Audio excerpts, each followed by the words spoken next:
Hello भाई लोग, हमारा सौर मंडल जिसमें पृथ्वी समेत 7 और ग्रह, सैकड़ों चंद्रमा और कई अन्य तरह के ऑब्जेक्ट्स मौजूद हैं और हम आप और जितने भी जीवित प्राणी हैं वो इस पृथ्वी पर बड़े ही मजे से, बड़े ही आराम से रहते हैं और हमें ये बिल्कुल पता ही नहीं चलता कि हमारी धरती घूमती भी है, हमारा सन घूमता है, यहाँ तक कि हमारा सौर मंडल भी घूमता है।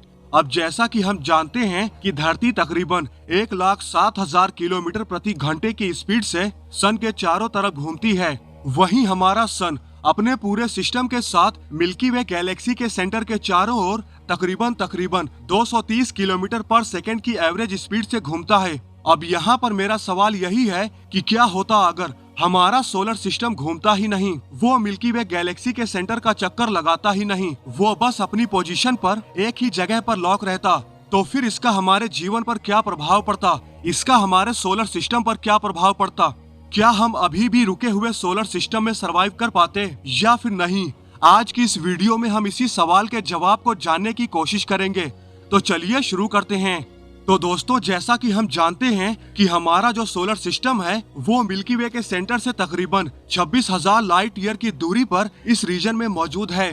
तो अगर हमारा सोलर सिस्टम मिल्की वे गैलेक्सी का चक्कर न लगा के यहीं पर रुका हुआ होता तो सोलर सिस्टम के नजरिए से हमारी धरती पर कुछ खास प्रभाव नहीं पड़ता, क्योंकि हमारी जो धरती है वो पूरी तरह से सरासर डिपेंड है सूरज पे, ना कि मिल्की वे में किसी और स्टार सिस्टम या फिर किसी भी ऑब्जेक्ट पर। इसलिए जब तक सूरज सलामत रहेगा तब तक हमारी धरती भी सलामत रहेगी, भले ही हमारा वजूद रहे या फिर न रहे।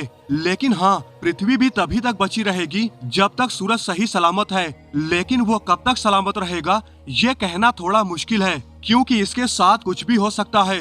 क्योंकि जब सोलर सिस्टम एक पोजीशन पर रुका रहेगा तो वहीं बाकी के स्टार सिस्टम मिल्की वे के सेंटर का चक्कर लगाते रहेंगे। तो बाकी के स्टार सिस्टम का अपने चक्कर लगाने के दौरान शायद ऐसी सिचुएशन आ सकती है जब कोई स्टार सिस्टम हमसे आकर पीछे से टकरा जाए। अब आप यहाँ पर ये सोच रहे होंगे कि सभी स्टार सिस्टम की तो अपनी अपनी ऑर्बिट होगी, इनफैक्ट हमारे अपने सोलर सिस्टम की भी तो अपनी एक अलग ऑर्बिट है, तो फिर टकराव की संभावना कैसे हो सकती है? तो आपकी जानकारी के लिए बता दूं कि मिल्की वे में ज्यादातर स्टार्स ऐसे हैं जिनकी एक सीधी ऑर्बिट नहीं है, बल्कि वो वॉबल मूवमेंट करते रहते हैं। मतलब कि अपनी ऑर्बिट में कभी इधर कभी उधर होते रहते हैं, अपनी ऑर्बिट में वो डगमगाते रहते हैं। हमारा सूरज भी ऐसे ही चक्कर लगाता है। इसके पीछे की वजह बताई जाती है ग्रेविटेशनल इन्फ्लुएंस को। तो भाई लोग, अगर ग्रेविटेशन के नियम को ध्यान में रखें तो जिस बॉडी का मास ज्यादा होता है वो जनरली कम मास वाली चीजों को इन्फ्लुएंस करती है, अपनी ओर खींचने की कोशिश करती है। लेकिन वही जब हम मिल्की वे के सेंटर की बात करते हैं तो यहाँ पर विराजमान है Sagittarius A star black hole, जिसका कुल मास लगभग 4 मिलियन सूर्यों के बराबर ही है, जो कि इतना नहीं है कि पूरे मिल्की वे गैलेक्सी को ही कंट्रोल कर सके।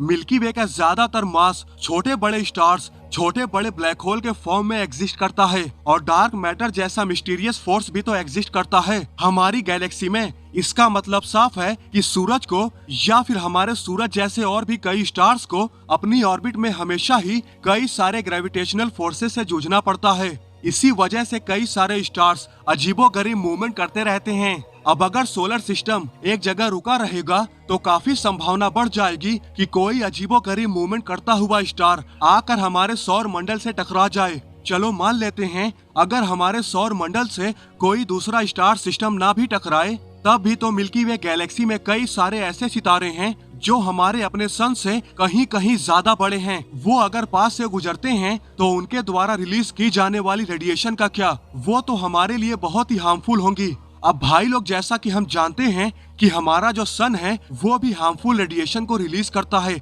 लेकिन सौभाग्य की बात यह है कि हमारी धरती के पास अपना सुरक्षा कवच है, जो कि है पृथ्वी की मैग्नेटिक फील्ड, पृथ्वी की ओजोन लेयर, जिसे सन से निकलने वाली हार्मफुल रेडिएशन भेद नहीं पाती। और पृथ्वी का सुरक्षा कवच इन खतरनाक रेडिएशन से हमें बचा लेता है। लेकिन अगर सौर मंडल के बगल से कोई बहुत बड़ा सितारा गुजरता है तो उससे निकलने वाली रेडिएशन हमारे लिए जरूर खतरा बन जाएंगी, क्योंकि जितना ज्यादा बड़ा स्टार होगा उससे निकलने वाली रेडिएशन उतनी ही खतरनाक होगी। वो हमारे पृथ्वी के सुरक्षा घेरे को भेद कर, सुरक्षा कवच को चीर कर धरती की सतह तक पहुंच जाएंगी, जिसका नतीजा बहुत ही भयानक होगा। लोग रेडिएशन की वजह से मारे जाने लगेंगे।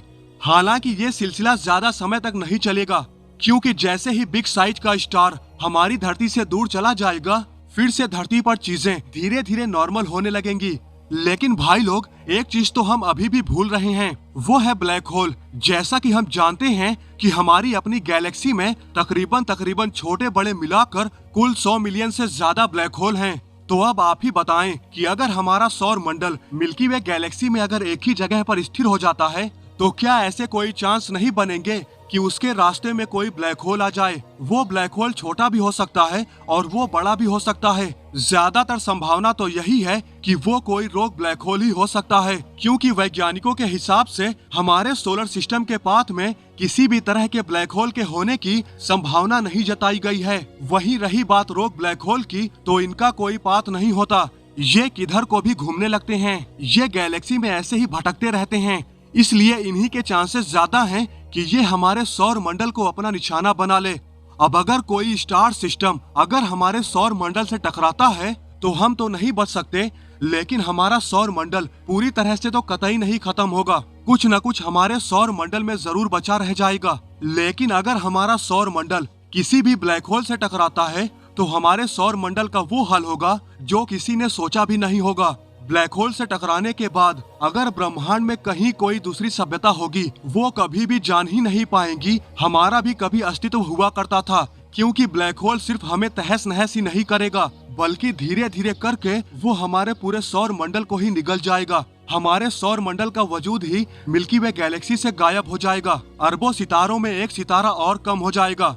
भाई लोग, अभी तक हमने जितना कुछ भी जाना, इन सब से हट के भी एक संभावना हो सकती है, और वो ये है कि सोलर सिस्टम के एक ही जगह स्थिर हो जाने के बाद ऐसा भी हो सकता है हमारा सौर मंडल मिल्की वे के सेंटर की ओर खींचा चला जाए, या फिर ये भी तो हो सकता है कि मिल्की वे से बाहर निकाल कर फेंक दिया जाए। वैसे आप लोग इस बारे में क्या सोचते हैं? अगर हमारा सौर मंडल मिल्की वे गैलेक्सी के सेंटर का चक्कर नहीं लगाता, तो क्या क्या संभावनाएं हो सकती हैं? हमें कमेंट करके जरूर बताएं।